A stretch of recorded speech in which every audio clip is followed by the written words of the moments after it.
ये घड़ी में जो गियर्स होते हैं नॉर्मली पीछे छुपा के होते हैं, हमने उसको आगे कर दिया आपको समझाने के लिए।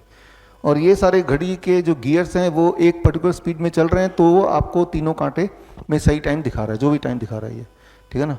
अभी तो खैर अलग से टाइम दिखा रहा है, मान लेते हैं सिंपली कि वो इनके घड़ी के स्पीड को जो मैनेज कर रहा है, इन कांटों को, पीछे ये गियर है। अब अगर इनमें से कोई भी एक गियर को छेड़ता हूँ, मान लो मैंने लीवर के गियर को छेड़ दिया, एक गियर को छेड़ा तो क्या बाकी गियर पे फर्क पड़ा कि नहीं पड़ा? पड़ेगा ना। छोटे वाले को भी छेड़ूंगा तब भी सबको फर्क पड़ेगा, बड़े वाले को छेड़ूंगा तब भी अल्टीमेटली सभी को फर्क पड़ेगा। जब सबको फर्क पड़ेगा तो टाइम इधर उधर हो जाएगा, है ना।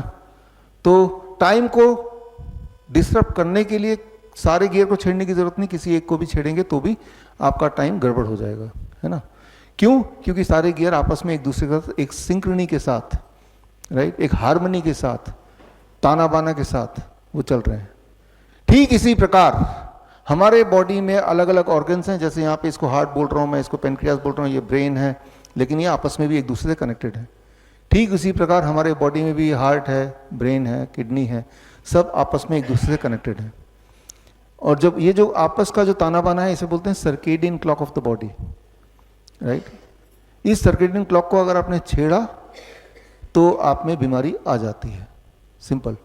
जिस तरह से मान लीजिए यहाँ पे ऑर्केस्ट्रा है, यहाँ पे म्यूजिशियन बैठे हैं, गिटार वाला भी है, पियानो वाला भी है, तबले वाला भी, बांसुरी वाला भी है। अब जब वो बजा रहे हैं आपस में एक दूसरे के तालमेल के साथ बजा रहे हैं, तो जो आपको सुनाई दे रहा है उसे हम बोलेंगे म्यूजिक।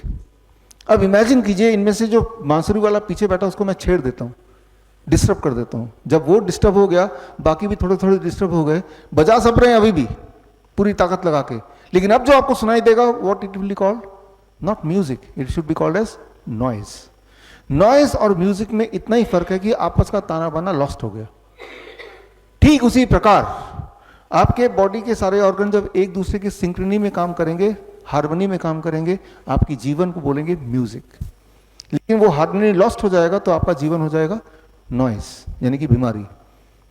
अच्छा, तो हम सब तो बीमार हैं ही, जिसको मैं पूछ रहा हूँ, कोई बोल रहा है मेरे इधर दर्द होता है, कोई बोल रहा है मैं थका सा रहता हूँ, वीकनेस है, कोई बोल रहा है मुझे यहाँ घाव है वो भर नहीं रहा है, कुछ ना कुछ तो बीमारी है ही आपको। इस बीमारी को ठीक अगर करना है तो इन ऑर्गन्स के आपस के ताने बाने को तो सबसे पहले ठीक करना होगा, टाइम एज मेडिसिन। कैसे ठीक करेंगे? बहुत ही सिंपल है। डोंट ईट आफ्टर सनसेट, सूर्यास्त के बाद खाओ मत। एक एग्जाम्पल से समझा देता हूं मैं आपको। आप कभी आधी रात को उठते हैं, प्यास लगती है, किचन जाते हैं, तो आपने नोटिस किया होगा कि चूहे की कुतरने की कुछ आवाज़ आपको अक्सर सुनाई देती है ना। चूहा एक्टिव होता है रात को, दिन में नहीं होगा, रात को होगा, आधी रात को जब सब सो जाते हैं। चूहे को भगवान ने नॉकटर्नल एनिमल बनाया है, वो रात को खाता है, खाना ढूंढता है, दिन में वो रेस्ट करता है, छुप जाता है।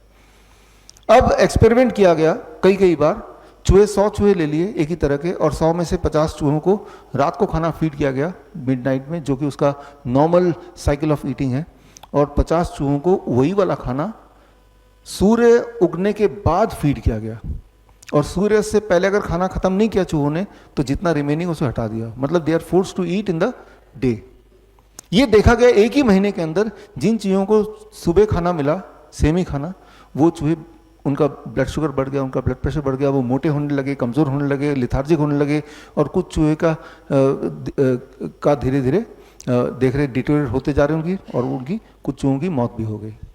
तो सिर्फ एक ही बात की, टाइम ऑफ ईटिंग को चेंज कर दिया, खाना सेम है, और जो चूहे बीमार पड़ गए 1 महीने के बाद लेकिन जिंदा है, उन चूहों का टाइम ऑफ ईटिंग दोबारा से पहले वाला कर दिया जो ओरिजिनल था, यानी कि मिडनाइट। अब देखा कि 1 हफ्ते के अंदर दे कुड रिवाइव, जितना टाइम लगा बीमार करने में उसका बहुत फ्रैक्शन ऑफ टाइम में वो रिवाइव भी हो रहे हैं। तो यहाँ ये जब एक्सपेरिमेंट दुनिया भर में रिपीट करते गए, इस बुक में ये सारे एक्सपेरिमेंट मिलेंगे, ये बुक आपको मिलेगा भी, इसका ई बुक आप यहाँ से देख सकते हैं, सारे एविडेंस आपको मिल जाएंगे विश्वरूप.com/ebook में जाके डाउनलोड कर सकते हैं, फ्री डाउनलोड है, बुक वैसे ही मिलेगी आपको। तो जब ये एक्सपेरिमेंट बार बार किया तो एक बात समझ आई कि हर एनिमल का एक निर्धारित टाइम ऑफ ईटिंग है, उस ब्रैकेट के बाहर अगर खाएंगे तो ये जो आपस का जो बॉडी क्लॉक है, कनेक्शन है, वो बिगड़ जाएगा, एंड उससे कैंसर होता है, हार्ट डिजीज होता है, बीमारियां सारी होने लगती हैं। उसको दोबारा ठीक कर दो, बीमारियां गायब होने लगती हैं। Very very simple science. इसे कहते हैं circadian clock of the body. बड़ी से बड़ी बीमारी का आसान से आसान इलाज घर बैठे ही हो सकता है। अधिक जानकारी के लिए कांटेक्ट करें nearest doctor BRC clinic @home।